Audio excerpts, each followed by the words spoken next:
Activate party mode.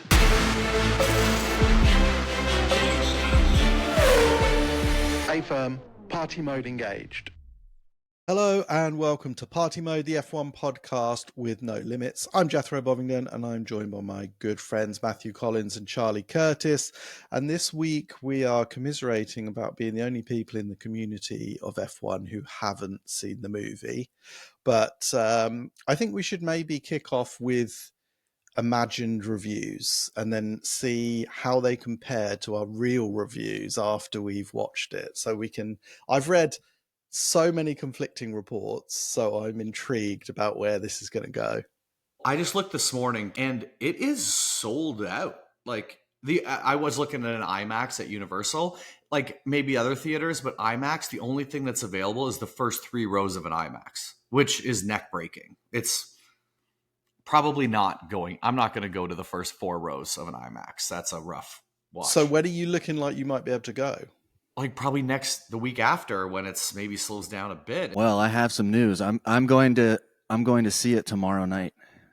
What? How did that happen? There's a group of people that do a watch party. They're called I should look them up. West Coast Formula One or something. They listen and they knew we were doing watch parties, those little things. And he's like, if you guys ever want to make it out, we do watch parties. They're usually not the early morning ones, but we do them. And I was like, okay, great. I'll try to check it out. I didn't check it out, but I saw that they had posted, like, we have a couple tickets left for a screener and they're doing them in San Francisco, San Diego, and Los Angeles. And so I clicked on it when I saw it on Instagram and it was sold out, of course, in like 1 minute. And so I messaged him like, damn, you guys sold this out in a minute. Nice job. And he's like, you want to go? I'll put your name down for a ticket. So I'm going to go check it out. Just Wow. solo? I'm going with Erica. We have no kids this week also. So you're taking your wife who doesn't watch F1 other than your local podcast partner. I feel tension building. I was ditching my wife to see it with you. I was like, I'm going to go with Charlie. You can watch it some other time, but no big deal. I think I'll be able to see it in the UK. I don't think it's going to be as sold out, particularly because I'm not like going to be seeing it in London or something. But yeah, have you read much about it? Are you excited about it? I'm seeing mostly good reviews, and even people that are particular about F1. There's always going to be a little complaint, like, oh, this rule, Brad Pitt can't get in after qualifying, and like stuff like that. But it's like, it's all good. Those things are not going to bother me when I watch a movie like that. Yeah, funnily enough, I've heard that there's been some. They almost go too deep into the strategy. There's quite a lot of tire talk and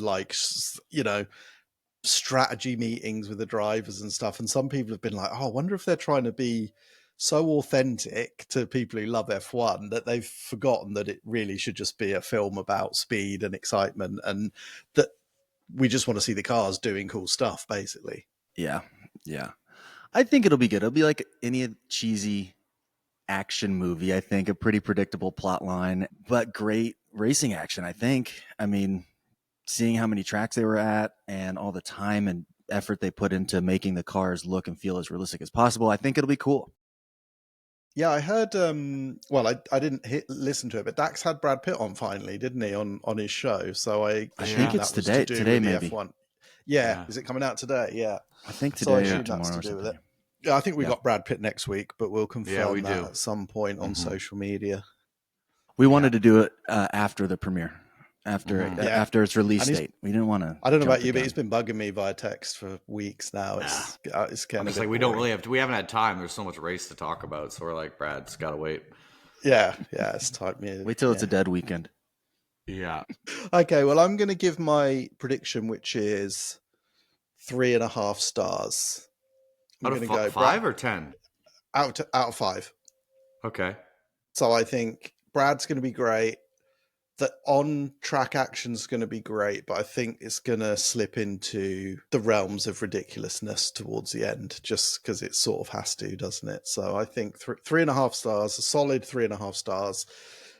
and hopefully it's successful though, because they're talking about maybe even being a sequel already. So Yeah. let's see how it goes down. What do you think, If Matt? it's What's your Days when, of when you Thunder- watch it in 3 weeks' time? What do you think you're I going to was rate just it gonna say, it's gonna be just like Days of Thunder, which is which like, I love. I'm obsessed with that movie. and I'm gonna give it. I think I'll give it a 4 because I'm expecting that, and so I think that's what I'm gonna get. I'm expecting there to be some incredibly cheesy moments or impossible moments or things you just have to like accept as reality and whatever. But I'm going into it with that expectation, so I think it'll be pretty cool. I'm going to give it a 5-star. Wow. Just because it's Such an 88%. optimist. It's 88% on Rotten Tomatoes. If it's an action or a thriller or that type of a movie, and it has 45% on Rotten Tomatoes, I usually enjoy it. So I'm going to like it. I don't think It's true. And I'm not going to be picky about F1 stuff. You're right. It's like, it's going to be great. It's got 88%. That seems really high, doesn't it? Yeah. Very high for a movie like this.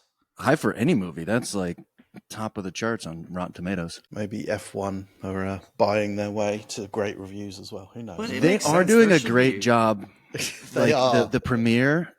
I've never seen so much footage from a premiere as I did for that New York F1 Crazy. premiere. I mean, it's everywhere. So they're doing a great job of cranking out PR pieces, and even like Brad Pitt doing Armchair. Like, he doesn't do anything. I know he's on a little tour, but doesn't usually do that kind of stuff, and so they're really getting it out there. So Yeah, I saw Max didn't attend even the New York premiere, did he? He ditched that as well. So he ditched the Monaco one to be at home with his family, and then the New York one he didn't go. And he was testing a GT3 car again in Spa. So it's the hilarious. last thing in the world that he will make time for is to fly to New York City to see a movie. Yeah. You could ask chance. questions to do press. No. Not a single chance. He's just a different breed, isn't he? And the fact he's just like, I'm going to go and race, test a race car at Spa instead. I'm slowly coming around to Max pretty much. Yeah. He's turning into a bit of a hero, isn't he? Yeah. Mm-hmm. I'll definitely see it before him, hopefully. He will never will. see it, I don't That's- think. He will never. Where's he see going to it, find yeah. 2 hours? He's not going to find 2 hours to sit down and watch that, even in his house. Unless they start streaming it while he's doing some sort of sim race, like maybe there's like they stream it into the all the sim race guys. But Kimi Antonelli missed it too. He was in exams. Oh, was he? Yeah, he was in exams, and then it was Oscar missed it, and he had a commitment for cars well before the premiere was done, so he was doing something with McLaren, and then both Aston Martin guys weren't there, and still there's no real reason or release why. Stroll also doesn't seem like a guy that's going to carve out some time to go to a movie premiere. Alonso, I would think would be there, but yeah. Stroll's Speaking on of Lando, after our last episode, Matt, we got a lot of commentary about you saying Lando was the cutest driver. A lot of comments What were they saying?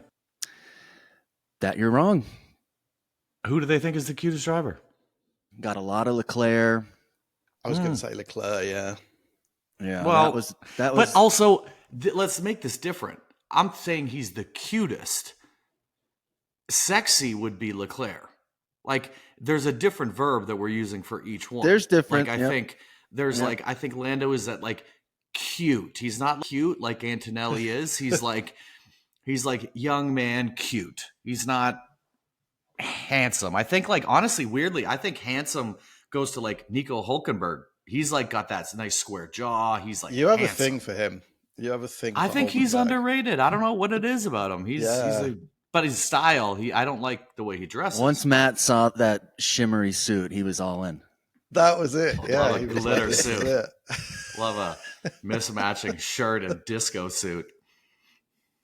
I told you he's German. This is height of fashion there. He's going for it. Yeah, I agree. I think maybe you're right, different descriptors. Yeah, because Yeah. Lando's cute. He's like cute bouncing around, isn't he? And he's either really happy or he's got that tragic teenage look where he's dejected and he's heartbroken. Very pouty. So, yeah. And Leclerc he's almost annoying, like the way he plays the piano and stuff like that, isn't it? It's almost rude that he could be that good at driving and a talented pianist and a good-looking guy. I don't know. Yeah, Yeah. pretty. Because Pretty it's like, annoying. also, it's like, I'm not going to, like, when my wife comes down and she's dressed up for a night out, I'm not giving her the peak compliment by calling her cute. I'm like, oh, you look cute tonight. Like, she's going to be like, I look cute Right. tonight. I'm like, you look hot. Like, you look amazing. You look stunning. Like, those are what I'm going to say. Cute is not the ultimate compliment. You know? Yeah, that's valid. But I Who call my else got baby votes? cute. Yeah. Who else got Sure. a look in? So it was mainly Leclerc. Yeah, mainly Leclerc. mainly Leclerc. Okay. A couple Lewis's in there. See, I wouldn't call Lewis cute either. He's incredibly handsome. Really good looking dude. Not cute. Okay, so let's go back to reality. I just watched, because I needed reminding, last year's Austrian Grand Prix, Wow. or the highlights from it. Do you remember it? Because it was the big Lando versus Max clash. So it was the start of many of their collisions. Lando in the sprint race, because it was a sprint weekend last year, tried to, I think, do him up the inside, and Max didn't allow him through turn 4, I think it is, where there's a lot of overtakes. And then repeatedly did it in the Grand Prix, tried the inside, the outside, did dive bombed him, took him off the track, got penalties because he was having to leave the track so often when he was trying to pass Max. And then eventually Max just squeezed him to the outside, and they both effectively retired from the race, or were out of the race. So if there's going to be we've just had that McLaren clash, but if there's going to be like a proper clash where they crash into each other and potentially both have issues, this could be the race. It encourages some good overtaking, some really close racing. It's a wicked track. So I'm feeling this. Track. Yeah, this could be it. This could be, we saw the like kindling fire at the last one with that slightly pathetic crash.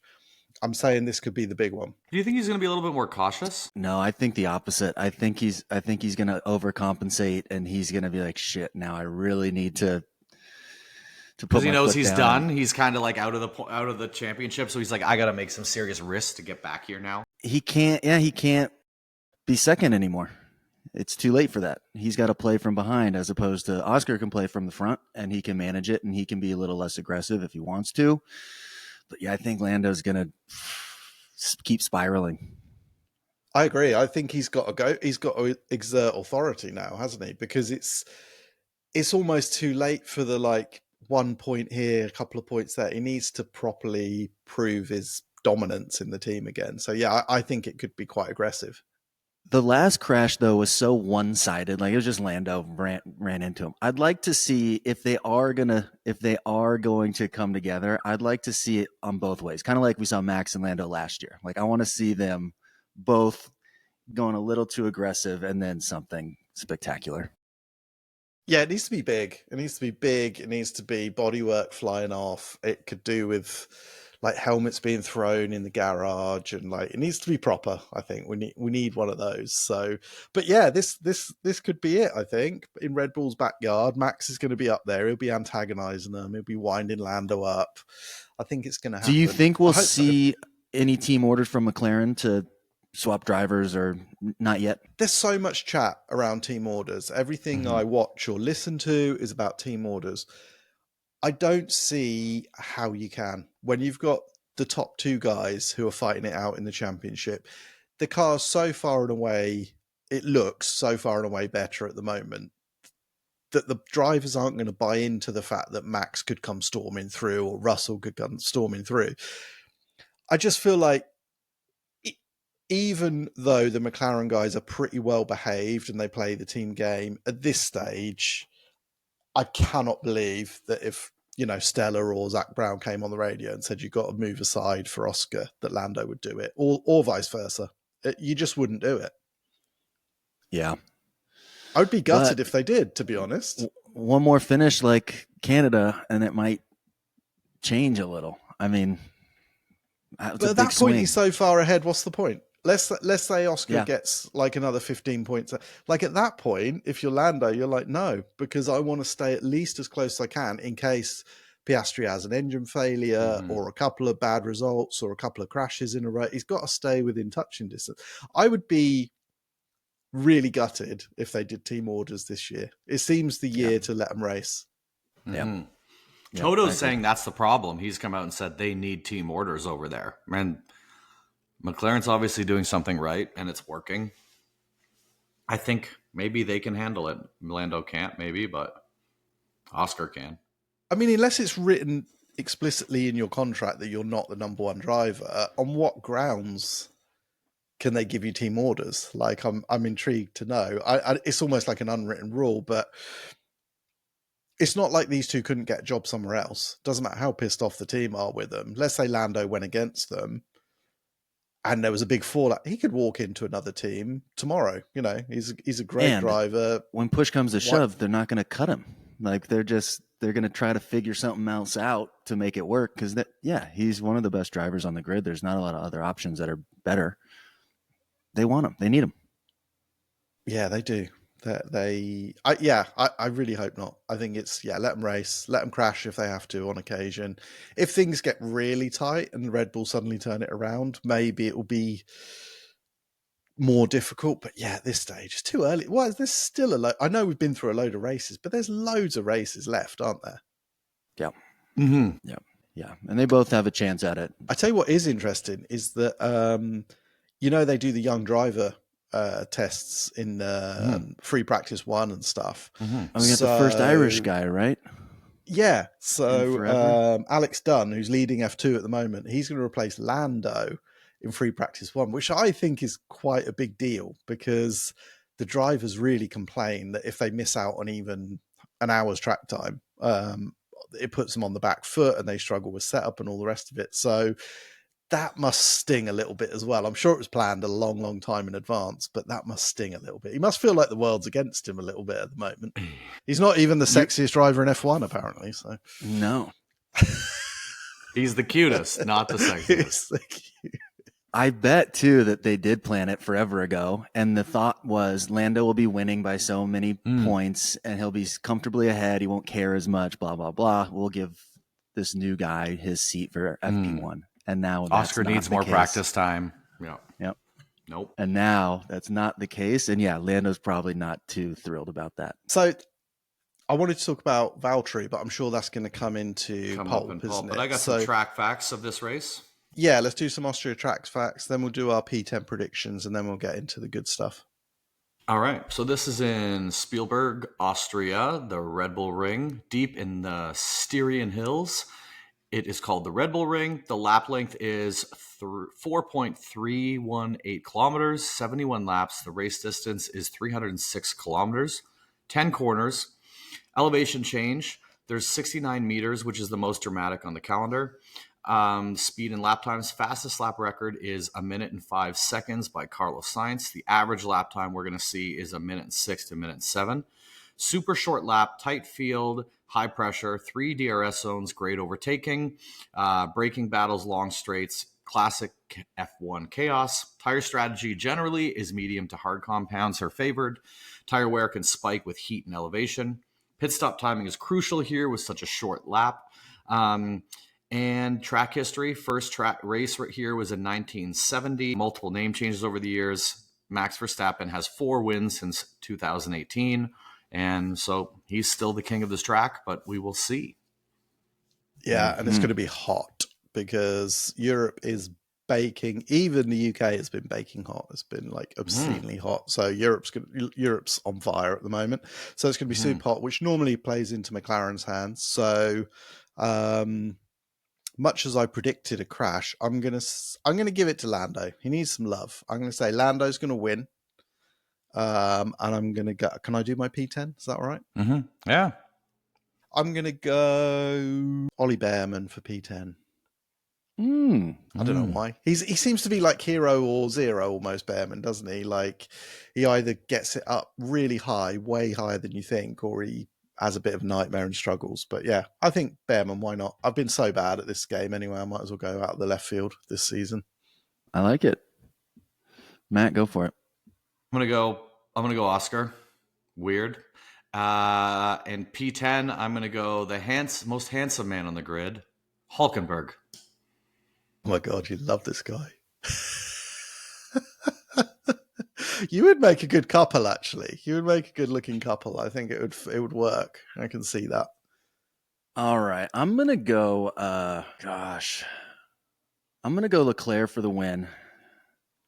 I think we're going to see some DNFs at the top, and he's going to sneak one in. Not necessarily be the fastest car all weekend, but he'll luck out. My P10, I'm going to go with Sainz. He's your guy. Yeah, fair. Yeah, he is your guy.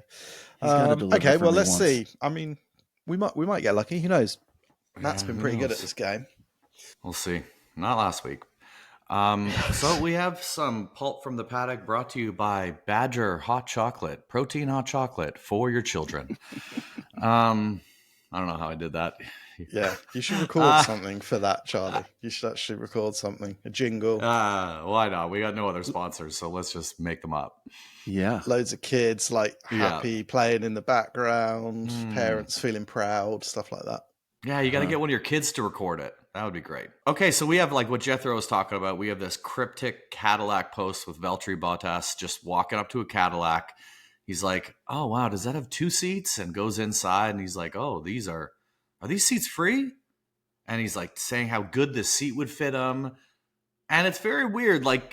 Valtteri is doing some wild posts. He is what Alonso was last year. Alonso got onto TikTok and was the social media guy.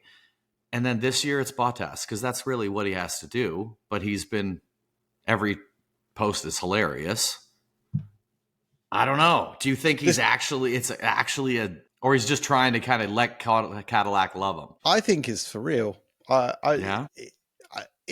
He's such a good choice for them. Let's assume they're going to try and get one young driver or American driver or IndyCar driver or whatever, someone without F1 experience.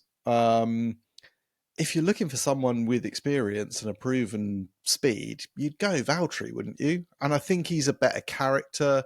I know Perez is huge in Mexico, brings a big audience in North America generally, but I just think Bottas is more fun. And my feeling is Cadillac are going to come in and try and do it in a different way, in an American fun sort of way. And Valtteri he's game for anything, isn't he? He's great on social media. Seems a no-brainer to me. Mm-hmm. Yeah, it seems like that's where they're going to go. I also think they could do both of them just for a couple of years and see what happens. Let him shake it out on the track, but get both of those guys in there just so they have proven speed for at least a couple of years, first couple of years. But I don't know. I also like thinking that he hasn't talked to them once and he's just posting all of this stuff about Cadillac. Yeah, he's got no idea. Literally nothing. No contact. No, I think he is. I think it'd be good. But yeah, we'll see. It's funny. I was thinking, I know what you're saying about having 2. I quite like the idea of new blood, but watching that Austrian Grand Prix back, I was like, oh, Ricardo's in there. And there's all what's his name? The Williams Sargent's in there, Sargent, Logos, yep. And I'm like, this feels like ancient history. And Hamilton's in a Mercedes, and I was like, so much changed this year. You watch the old races from last year back, and you're like, this is such a different landscape. It feels like Danny hasn't raced in 3 years, 4 years. It does. I'd literally forgotten that all unfolded. Yeah. And if I see him pop up on social media or something, in my mind, it's like, oh, well, what's he been doing for the last 5 years? Yeah, it's weird. It's weird how time works. Mm-hmm. Oh, well, maybe he can come back in 20 years' time like Brad Pitt. Who knows? Yeah. You never know. We also have some rumors that I started to see that Stroll is leaving Formula One at the end of this year. And it's his choice, apparently, which kind of weirdly makes sense only because we talked about it last week. There's the talk about him. He loves to drive. He's obsessed with it. He obviously hates media, which F1, you have to kind of be in front of the camera. And Aston Martin recently is now getting into World Endurance Championship. So it kind of makes sense. There's less media pressure in World Endurance Championship. You get to drive. I don't think he cares about being famous. He's already rich as hell. So it kind of makes sense. He just gets to drive, doesn't need to make the money, and doesn't need to have the media. It would make sense that he would do it. What do you guys think? How much money do you make? Well, Do you even care? Well, I just don't know about. I mean, how prestigious is World Endurance Championship? Like, is it something? I just don't know. I'm so unfamiliar. Is it like people? Is it seen as like a good thing if you go there? Is it like a huge downgrade? Is it? It's a different sort of racing, but Le Mans this year, which is the sort of halo of the World Endurance Championship and does pull in a few people from America as well. IMSA is the American version of it, had 18 former Formula One drivers on the grid. So it's a big deal, and it's getting bigger and bigger. McLaren have just announced a car. Ford have announced they're coming in. Genesis are coming in. So there's going to be like 11 or 12 manufacturers in pretty short order. So it's big, like it's a big grid. If you remember when we did wild predictions at the beginning of the season, one of mine was that Lance Stroll would be let go by Aston Martin, before the season was out for next year. So yeah, he just doesn't seem happy. It's not happening. Just get out. And like you say, what's he got to prove? Like, he's done some good things. He's got pole positions. Or a pole position. He's done some good stuff. He's loaded. He hates the media. It doesn't matter if there's Alonso in the car or Verstappen in the car or Russell in the car or whoever it ends up being, they're going to beat him pretty well. Mm-hmm. The dream's over. You're not going to be world champ. I have some salaries here. So on the top end, LMP1, Hypercar, WC Premier, they're rumored to make roughly $500,000 to $3 million annually, averaging $1 to $2 million. So that's actually way more than I thought. Yeah, if you were one of the factory drivers, I would think €1 million, something like that, would be pretty good. And Toyota have got some drivers they've had for quite a while on high pay. But yeah, I think you can earn pretty good money. And, let's not forget his dad is pretty rich. He doesn't need the money. He doesn't need money. Yeah. He could just kill his dad or, wait for his dad to die. Whatever's more convenient. It does seem like a good breaking point too. Like everything will change next year. It's kind of a good time for him to get out. They can rebuild a team, rebuild a car with Newey over there, do the whole thing, and just kind of start fresh. It seems to make sense too from that standpoint. We'll see. Yeah, I think it's a good shout. I think I could see him leaving. Whether he'll turn up in World Endurance Championship, maybe, but it's time. I think it's time for him. Yeah. We had Brad Pitt got to drive a McLaren F1 car. I think it was this past week in Coda with Lando Norris and Oscar giving him pointers because he drove the F2 modified car through the movie. So that must have been quite the experience that he got to do. Wow. Have they released a video or anything yet? I haven't seen anything. I've just heard like everyone talking about it, but no, I haven't seen any videos of it yet. That's pretty cool. What a cool thing to do. What a cool thing to do. And then we saw a sad thing that checks out with Red Bull just seems to have, you can only drive that with them if you have a horrible father. Yuki, I saw this interview and I saw him say, "Oh, I wish I had a dad with kindness." And then I also heard that there was a story where he was also left at Suzuka by his father, and they lived 5 hours from there, and he was left there with no clothes and no underwear. I don't know what that means. Like, was he left there naked? I don't understand. This is just something I saw on the World Wide Web. When was this? Last year. When he was 17. So, yeah, last year. His dad left him naked as a 17-year-old at Suzuka. Like, man, him and Max have so much more in common. And they got Jos Verstappen to like chase after him with a car or something, run him over. Yeah, that sounds feasible. I mean, these dads just leaving their kids at the track, unbelievable. It's funny because it's funny you mentioned his dad because when we did the Zaddies on the show, there wasn't we much couldn't about find anything about Yuki's dad. There was so little information. So I'm intrigued. Makes sense. That's what made sense about this. I was like, yeah. This checks covering it up. Where is he now? Covering this up. Is he buried in Yuki's back garden or something? Imagine I mean, Yuki who I don't know. killed his knows? dad years ago. And it's Yuki been got spread. I'll have back. to look him up. Yeah, he came back naked and full of rage after a 5-hour hike in the hot sun. Well, it was a 5-hour That was drive. it. So it would have been like a 2-day drive. hike. Yeah, it would have been a 2-day hike. Oh my God, the stories Yuki could tell from that. I dread to think. Alone, naked, and lost. A memoir. What a memoir. That should be a movie. Oh my God. The F1 movie part 2. Yuki's Yeah. story. I love it. Yeah. It's just That'd about be the great father-son turmoil. It's just the father's sons, yeah. Abusive fathers. Oh, that's great. Well, I hope that Poor didn't happen guys. because Yuki's a lovely guy. Wonderful guy. Yeah, and that's really it. There hasn't been a lot of like crazy pulp or fun pulp. There's just been a lot of weird stuff. Like there was a lot of stuff going around about Fred Vasseur being the problem with Ferrari. Then so many people are coming out and saying that's not the case. He's not the problem. So who knows? What what's is the happening. problem at Ferrari? No one really knows, do they? It's been like this for generations. They have the odd sweet spot and then it goes away. Charlie seems to think it's getting better because he thinks Leclerc's going to win this weekend. So maybe it's over. Drought is over. Mm. The drought is over. I like Starting this Vasseur, but weekend. he won't last because unless they suddenly turn it around, they always do this. They get rid of them. The rumor was the guy who runs their endurance program, who was at Le Mans, Antonello Coletta, might take over at some point. He seems, I've interviewed him a couple of times, good guy, but very different from Fred, like just serious, quite earnest. Like a James Vowles type guy. I mean, less annoying than James Vowles, I'd say, but just slightly more dour.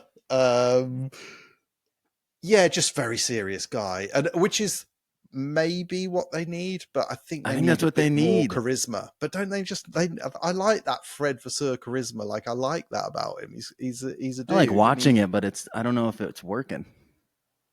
I don't know what they need. He was even talking about which I thought was fascinating, was opening like a technical center in the UK.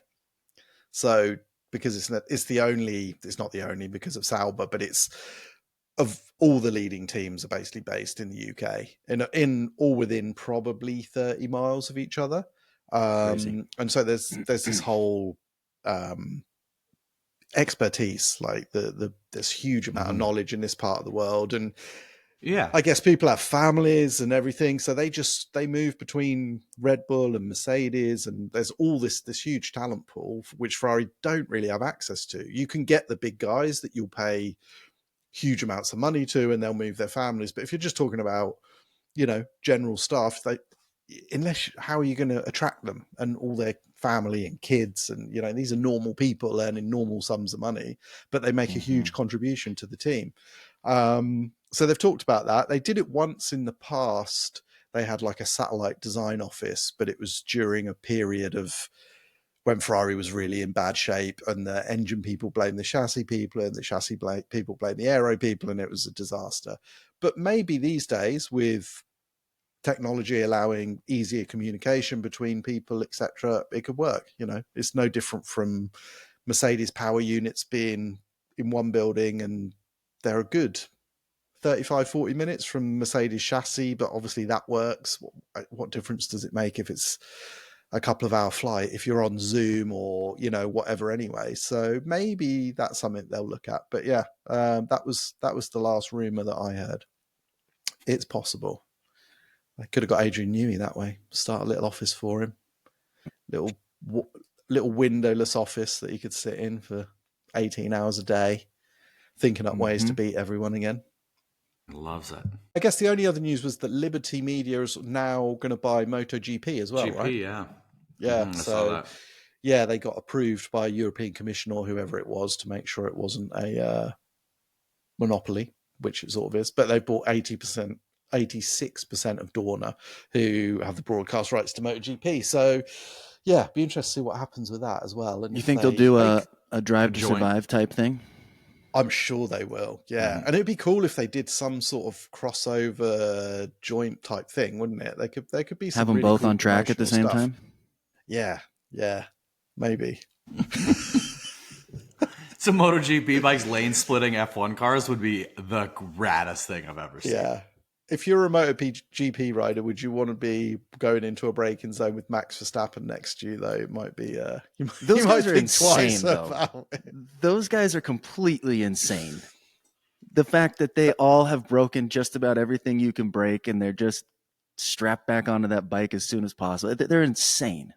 They are nuts. It's crazy They are when you nuts. watch them bail and they fly like 500 meters and then somehow are still getting back on the bike to finish the race. That is insane. It's a trip. Well, I They're guess falling nuts. off isn't the thing that hurts you if you're a biker. It's hitting stuff. So if you're on a track, and it's funny, if you speak to most bike racers, they will not ride on the road because they say it's too dangerous. Because on the road, there's cars, there's stuff to hit, there's trees. So if you fall off, you go down. If you hit a tree, that's it, game over. But on a track, on the modern tracks, you tend to skid for quite a long time and shed speed before you hit anything. So they are completely insane. But it is funny, a lot of them won't ride on the roads. Yeah. But yeah, don't forget, F1 cars are much faster than MotoGP bikes, just as I remind motorbike fans all the time. But Yeah. just because I like to do that. But okay, well, it's a bit of a shorter episode today, just because, like you say, not too much pulp. We hope Valtteri is going to be at Cadillac. I think that would be great. Yeah, but at this point, Dax would say push, push, push, push. We are just going to say enjoy the F1 movie, Charlie. We're not at all annoyed that you're going and we're not, and Matt's not holding a grudge whatsoever. But please enjoy it. Erica better love it. She better love it. Yeah. But let us know how it is, and then we will catch up after the Austrian Grand Prix, where there is potential for true mayhem and chaos. Can't wait. See you guys. See ya.